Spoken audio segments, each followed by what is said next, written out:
Hello friends, Rafale academy में आप सभी का स्वागत है। आई होप कि आप सब बहुत अच्छे हैं, सेफ हैं, सुरक्षित हैं और अपनी स्टडी अच्छे से कर रहे हैं। I am Arshi, polity faculty of Rafale academy.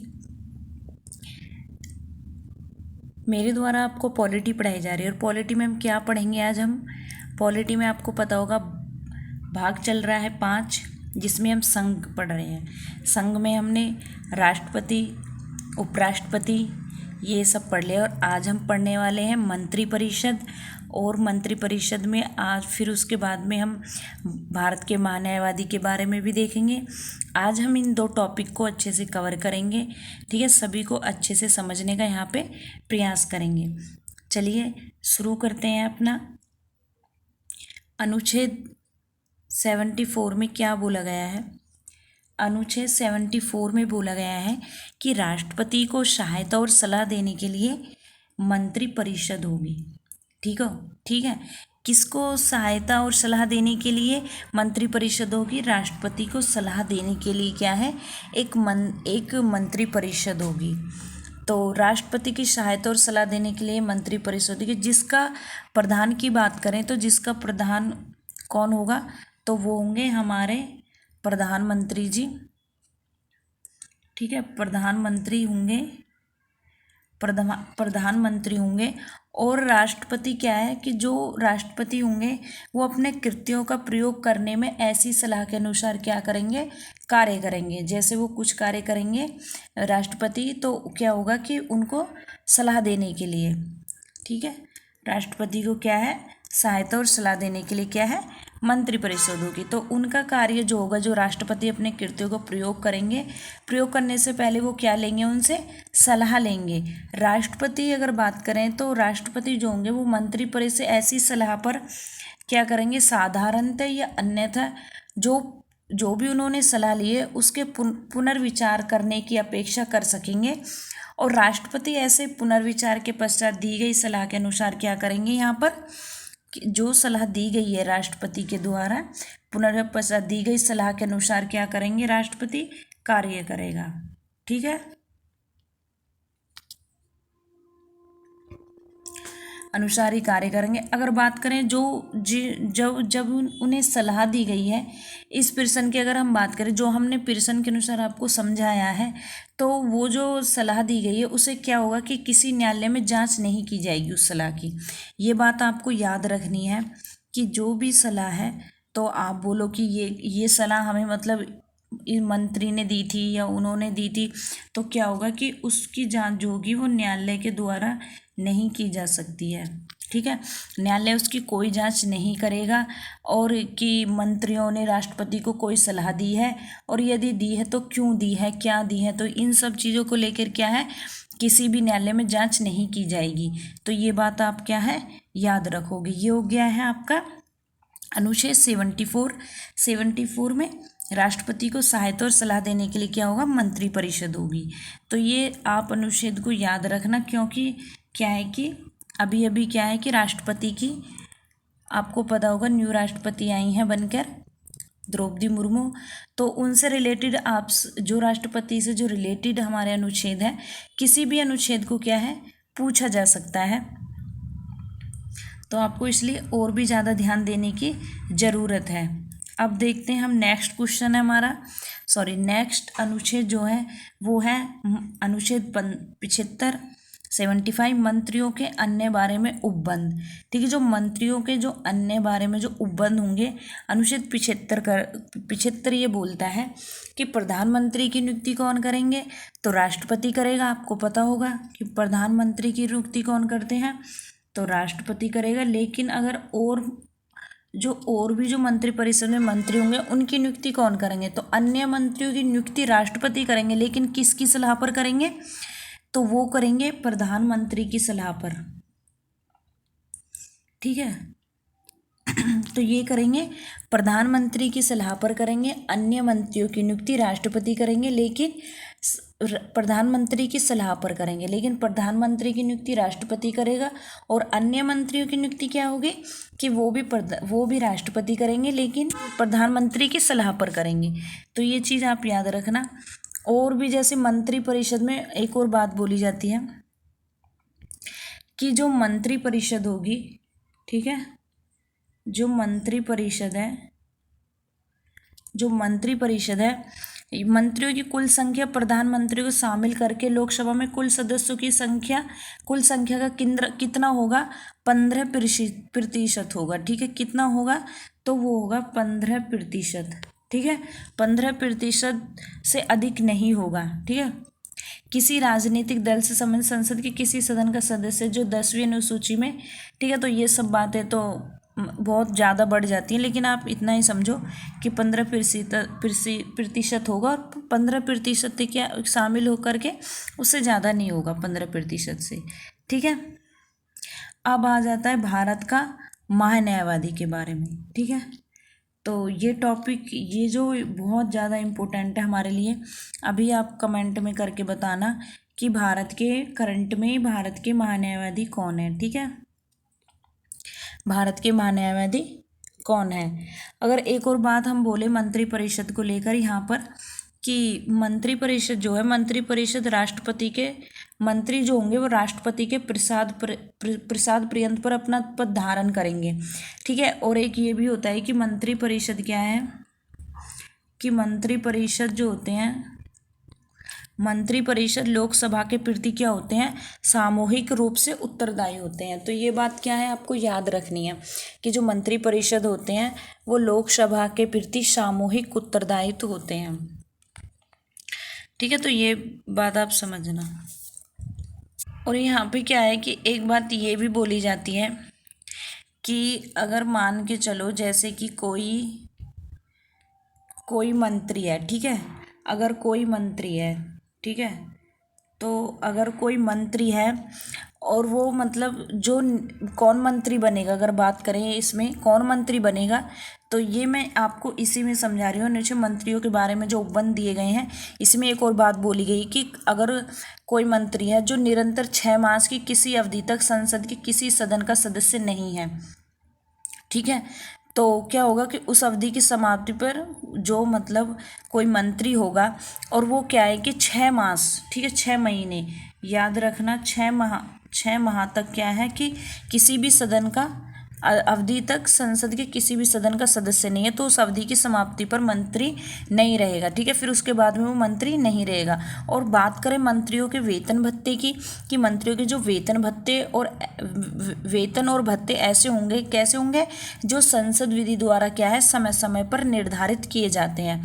ठीक है, कौन करेगा निर्धारित या अवधारित, कौन करेगा, जब तक संसद इस प्रकार अवधारित नहीं करती तब तक ऐसे होंगे जो दूसरी अनुसूची में विनिर्दिष्ट हैं। ठीक है, कौन मंत्रियों के जो वेतन भत्ते होंगे कौन निर्धारित करता है, अगर आपसे पूछा जाए तो संसद विधि द्वारा। ठीक है, संसद विधि द्वारा समय समय पर क्या है अवधारित करती रहेगी। तो ये मंत्रियों के बारे में बात होगी आपको। अब देखते हैं भारत के महान्यायवादी अनुच्छेद 76। अनुच्छेद को आपको बहुत ध्यान रखना है, ठीक है, क्योंकि कभी कभी क्या होता है कि अनुच्छेद, ये जो अनुच्छेद है, ये महान्यायवादी का जो 76 अनुच्छेद में भारत के महान्यायवादी की बात की गई है, तो अनुच्छेद जो 76 है, इससे क्या होता है कि इससे क्वेश्चन पूछ लिया जाता है, अनुच्छेद भारत के महान्यायवादी से रिलेटेड कौन सा अनुच्छेद है, तो उस अनुच्छेद को क्या है याद कर लेना है अच्छे से। अनुच्छेद 76 में भारत के महान्यायवादी की बात बोली गई है। तो ये जो बोली गई है कि, ठीक है, तो अब हम आगे समझेंगे। अब हम देखेंगे कि भारत के महान्यायवादी कौन होता है। तो ये बेटा वह देश का कौन होता है, ये देश का सर्वोच्च कानून अधिकारी होता है। देश का सर्वोच्च कानून अधिकारी होता है कौन, महान्यायवादी। ठीक है, अनुच्छेद 76 में अगर हम बात करें, अगर जैसे कि क्योंकि इसका महान्यायवादी का पूरा ही आपसे पूछा जाए कि इसकी नियुक्ति व कार्यकाल कितने समय का होता है, तो महान्यायवादी जो होते हैं, अटर्नी जनरल जो होते हैं, उनकी नियुक्ति कौन करता है, तो राष्ट्रपति क्या है कि राष्ट्रपति महान्यायवादी की क्या है नियुक्ति करते हैं। ठीक है, राष्ट्रपति द्वारा नियुक्ति होती है। उसमें अगर बात करें कि क्या योग्यताएं होनी चाहिए, क्योंकि एक क्वेश्चन आपके दिमाग में ये भी होगा कि महान्यायवादी के लिए क्या योग्यताएं होनी चाहिए, तो वो ही योग्यताएं इसके लिए भी रखी गई हैं जो एक उच्चतम न्यायालय के किसी न्यायाधीश की नियुक्ति के लिए के लिए रखी जाती हैं। ठीक है, कि जो मुख्य न्यायाधीश होंगे, उच्चतम न्यायालय के जो न्यायाधीश होंगे, मुख्य न्यायाधीश नहीं सॉरी, उच्चतम न्यायालय के जो न्यायाधीश होंगे, उनकी नियुक्ति के लिए जो अर्हताएं रखी गई हैं, जो योग्यताएं रखी गई हैं, वो भी क्या है, एक महान्यायवादी अटॉर्नी जनरल के लिए भी होंगी। ठीक है, अगर हम बात करें तो भारत का नागरिक, ठीक है, वह कौन होता है, वह भारत का नागरिक और उसे उच्च न्यायालय के न्यायाधीश के रूप में भी काम करने का कितना, अगर बात करें कि इन्हें कितना मतलब काम के, अगर काम के बारे में बात करें कि इन्हें अनुभव कितना होना चाहिए, तो जो न्यायालय है न्यायाधीश के रूप में काम करने का, इन्हें कम से कम कितना, 5 वर्ष का, कितना, 5 वर्ष का इन्हें अनुभव होना चाहिए, या किसी उच्च न्यायालय में वकालत का कम से कम कितना, 10 वर्ष। ठीक है, 10 वर्षों का अनुभव होना चाहिए। राष्ट्रपति के क्या होता है कि न्यायिक मामलों का न्यायिक मामलों का योग्य व्यक्ति होता है। जो राष्ट्रपति के मतानुसार वह न्यायिक मामलों का कितना योग्य व्यक्ति होता है। अगर बात करें हम महान्यायवादी को कैसे हटाया जाता है, ठीक है, जो भारत के जो महान्यायवादी होता है उसे कैसे हटाया जा सकता है, तो इसके बात करें हम इसके कार्यकाल को लेकर कि महान्यायवादी का कार्यकाल, वैसे तो इसका कार्यकाल कोई संविधान द्वारा निश्चित नहीं किया गया है कि इसका कार्यकाल कितना होगा। ठीक है, तो इसके अलावा संविधान में इसको हटाने को लेकर भी कोई मूल व्यवस्था नहीं दी गई है। जब इसे मतलब कार्यकाल के बारे में नहीं पता है, तो इसके महान्यायवादी के कार्यकाल के बारे में नहीं पता है, तो इसको हटाने लेकर भी कोई व्यवस्था नहीं की गई है। वह अपने पद पर कब तक, जब तक राष्ट्रपति चाहे, जब तक वो बना रहता है। ठीक है, अगर ये भी कह सकते हैं कि राष्ट्रपति के प्रसाद पर्यंत पर काम करता है। ठीक है, प्रसाद, एक मिनट, प्रसाद पर्यंत पर क्या करता है, ये काम करता है। ठीक है, प्रसाद पर्यंत बना रह सकता है, उसे राष्ट्रपति द्वारा किसी भी समय क्या है, हटाया जा सकता है। तो ये बात आप याद रखना, राष्ट्रपति के द्वारा क्या है, कभी भी हटाया जा सकता है। वह राष्ट्रपति को कभी भी अपना त्यागपत्र दे सकता है। अगर बात करें, अगर आपसे क्वेश्चन में पूछ लिया जाए कि महान्यायवादी अपना त्यागपत्र किसे दे सकता है, तो राष्ट्रपति को महान्यायवादी क्या है, अपना क्या है कि त्याग पत्र दे सकता है। तो ये बात याद रखना कि राष्ट्रपति अपना त्याग पत्र, ठीक है, राष्ट्रपति को दे सकता है और अपने पद से क्या है, मुक्त हो सकता है। ठीक है, तो ये हो गया हमारा महान्यायवादी के लेकर। अब हम बात करते हैं महान्यायवादी की। पहले तो अब आप ये सोचोगे कि इसके कार्य क्या होते हैं।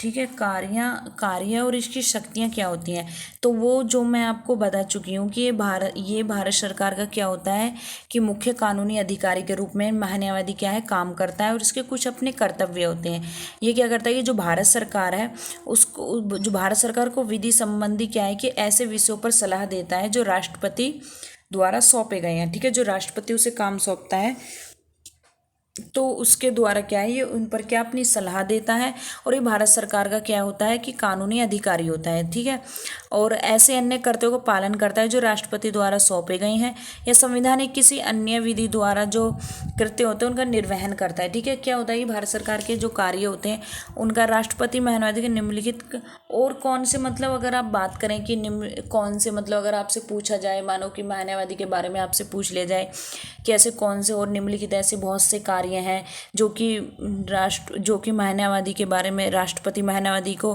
कार्य सौंपता है, कौन कौन से हैं, तो भारत सरकार से संबंधित जो मामले होते हैं, जैसे उच्चतम न्यायालय की बात करें तो उच्चतम न्यायालय में भारत सरकार को और से इसे पेश होना होता है। ठीक है, भारत सरकार के जो कार्य होते हैं, जो एक मतलब अगर जैसे हम पुलिस, हमारे लिए पुलिस है, तो भारत सरकार के जितने भी कार्य होते हैं विधि, ठीक है, ऐसे कानूनी, तो उन सबको कौन करता है, तो महान्यायवादी करता है। ठीक है, तो ये, और संविधान के जो अनुच्छेद है 143, ठीक है, अनुच्छेद कितना, 143 में क्या है, अनुच्छेद 143 में भी राष्ट्रपति द्वारा जो उच्चतम न्यायालय में भारत सरकार का प्रतिनिधित्व करना है, अनुच्छेद आपको याद रखना है 143, अनुच्छेद कितना, 143। ठीक है, तो महान्यायवादी से ये आपको कुछ मोटी मोटी जानकारियाँ थी। और एक और बात है, अगर आपसे पूछे कि संसद जो है, संसद में आपके दिमाग में अगर आपसे क्वेश्चन पूछ ले जाए, क्योंकि क्वेश्चन जो बनता है ना वो तो हमें पता है, भारत का न्यायवादी होगा, ये भारत सरकार का कानूनी अधिकारी होगा, तो ये सब चीज़ें क्या हमें मोटी है, लेकिन हमें जो क्वेश्चन जो हमारे जो क्वेश्चन फंसेगा या हमसे जो पूछा जाएगा वो ऐसे पूछा जाएगा। जैसे संसद है, ठीक है, अब संसद में पूछा जाए कि क्या भारत का महान्यायवादी संसद में मतलब भाग लेता है या नहीं लेता है, ठीक है, जो संसद की संयुक्त बैठक होती है उनमें भाग ले सकता है, अगर भाग ले सकता है क्या वोटिंग कर सकता है, तो ये बात क्या क्वेश्चन यहाँ से बनेगा। क्योंकि भारत का जो महान्यायवादी है वो हम जो संसद के दोनों सदन होते हैं, जो संयुक्त बैठक होती है उनमें क्या है भाग तो ले सकता है, क्या होता है कि उनमें भाग तो लेगा, लेकिन क्या करेगा, भाग तो लेगा लेकिन वोट नहीं करेगा, ठीक है, तो ये क्या होगा, भाग तो लेगा लेकिन वोट नहीं करेगा, ठीक है। तो ये हो गया महान्यायवादी को लेकर। अब देखते हैं सरकारी कार्य का संचालन। जो सरकारी कार्य होते हैं वो किसके नाम पर, वैसे तो आपको पता होगा कि राष्ट्रपति के नाम पर ये सारे कार्य चलते हैं, ठीक है, राष्ट्रपति के नाम पर भारत सरकार की जो कार्यपालिका है, जो कार्रवाई होती है राष्ट्रपति के नाम से ही हुई कही जाएगी, ठीक है, और राष्ट्रपति के नाम से किए गए। तो जो सरकारी कार्य का संचालन क्या होगा, जो भी कार्य करेंगे, ठीक है, जो कार्यपालिका जो भी कार्य करेगी वो राष्ट्रपति के द्वारा ही क्या है, राष्ट्रपति के नाम से ही माने जाएंगे, नाम से ही कहे जाएंगे या माने जाएंगे, ठीक है। तो ये हो गया कार्य का संचालन।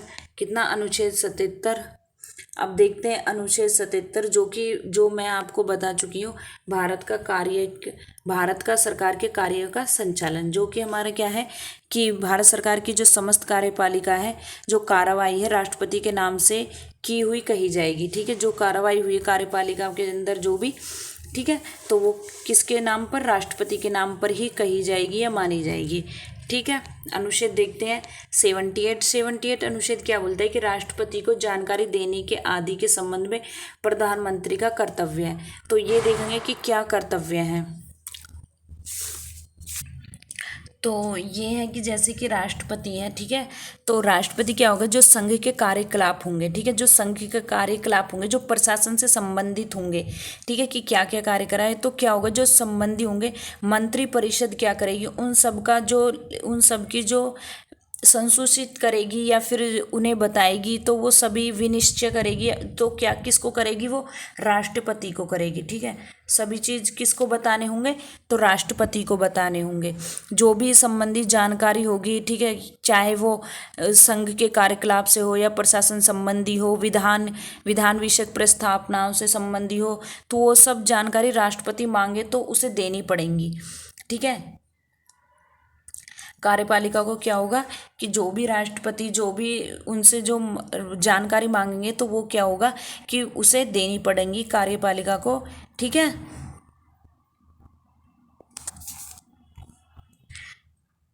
तो ये था हमारा अनुच्छेद 70, राष्ट्रपति को जानकारी देने के आदि के संबंध में प्रधानमंत्री के कर्तव्य, ठीक है, जो प्रधानमंत्री के कर्तव्य होंगे वही जो अपने मंत्रिपरिषद से रिलेटेड जितनी भी जानकारी होगी, जो भी वो काम कर रही है मंत्रिपरिषद, सभी की जानकारी राष्ट्रपति अगर मांगेगा तो देनी पड़ेगी, मोटा मोटी यही है, यही समझो, ठीक है।